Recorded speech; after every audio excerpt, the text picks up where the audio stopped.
he'll have a chance to either possibly sign with another team or possibly be traded. And part of it is the byproduct of some of these other guys that are playing ahead of him right now.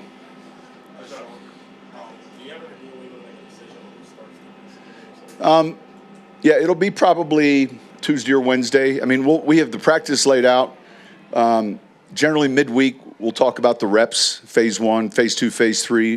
We'll play, we'll start, most of the guys, if they're healthy, we'll play everyone. But by midweek, we'll have an idea. That's the same for the quarterback position as well? Yeah, it wouldn't be any different. With the safeties, what has J.L. Skinner specifically shown in the last week or so? Well, look, he's one of, not just the only one, he's one of a handful of these guys that he's smart. He really came on in the second half of last season. He came on in the kicking game, and we started seeing him on scout team offensively.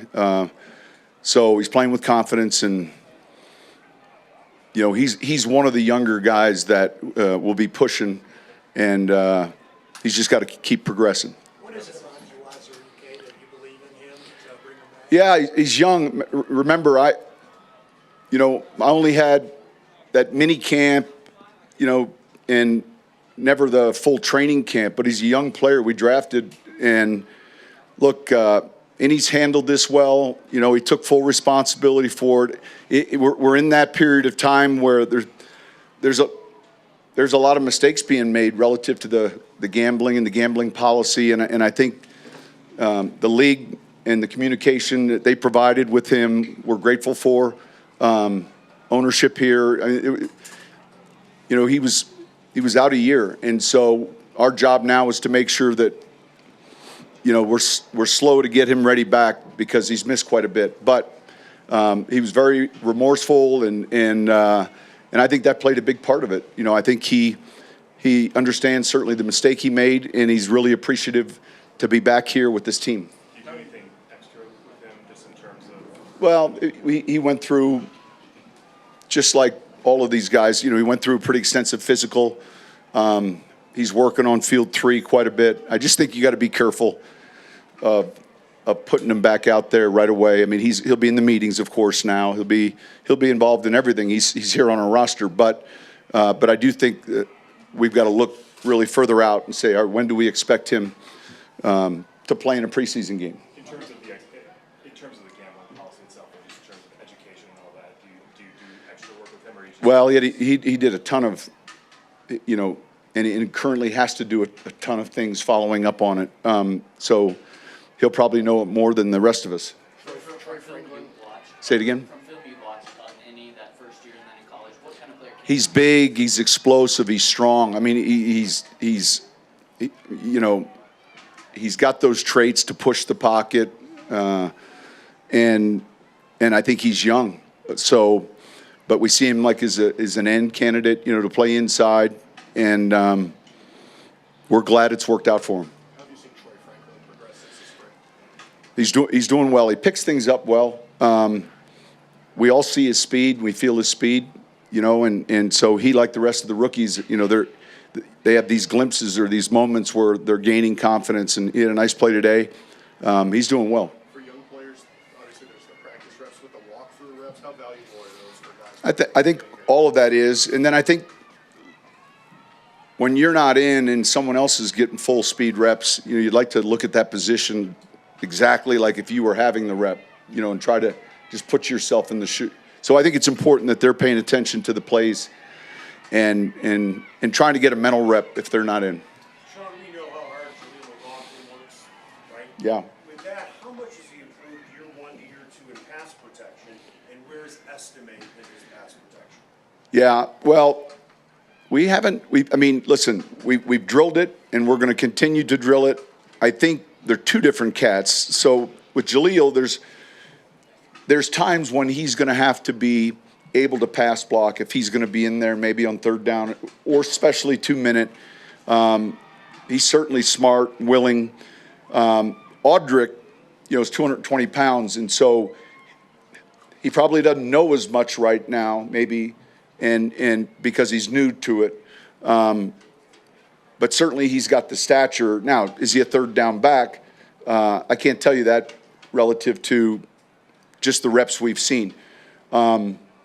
Generally speaking, though, part of the pass protection is understanding protections and being smart, and then the other part is physicality and 1-2 and technique. So I think we're going to see a little bit more here in the next 2 weeks with some live reps, and it's really going to reveal itself. P. Ryan gives you kind of that flexibility because he not only can protect, but he's a viable receiver. I think Javonte the same way, and I think the two guys you mentioned are guys that are capable of doing that. How much will that affect who gets on the field pass pro? The plays a lot of times do. Ultimately, it's the whole product, it's the whole resume as you look at it all. Sean, the vision with Chris Abrams' dream when you drafted him was all outside, or did you see a play? It was an outside-in vision. Outside-in vision. So we think he can play inside, but we want to start with him outside. Now we'll move him around, but we have those discussions just like we do with the receivers, and I mentioned it last week. In out or out in, we do with the corner. Yeah, just had a baby, and we'll be here tomorrow. In what areas has Zach Wilson progressed since the start of camp? I think, look, I thought he had some good snaps today, and even on Saturday, I see a guy who is pretty savvy with his snaps. You never feel a panic, so there's a calmness to him. He made a few really good throws today, and I would say a little bit of his patience, play to play. With Olszewski, what have you seen from him now, second camp out? He's one of those guys that welcomes the pads, and I say this, there's some maybe things athletically he's not as gifted as, and yet when the pads come on and you get into these live reps or somewhat live reps, you check the box and said, he does his job. So today he got some good work. He's an extremely smart player. We talked about how many games Bo played at Oregon. I think Palco's played more.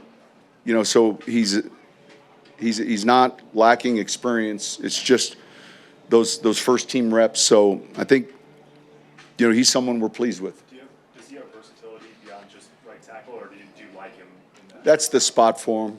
Yeah. I think that's the fit, and we see it that way. Go ahead.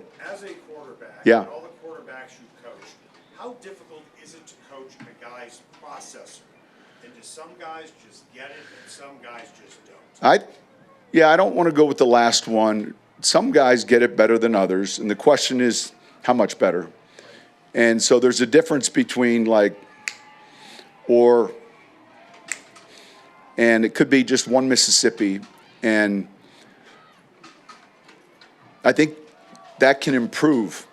And yet there are some innate skills that you see at the college level that guys have, and others might have a lower ceiling. Sean, because you don't hit anybody in another game until Sunday, you've seen fights kind of breaking out all over the league. Do you have to remind your guys don't get back in full pads, like, hey, let's just get out here and work? And We had a good discussion about it Saturday.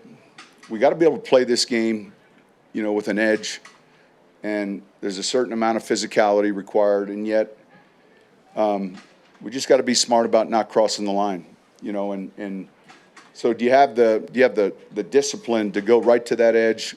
But they've handled that pretty well.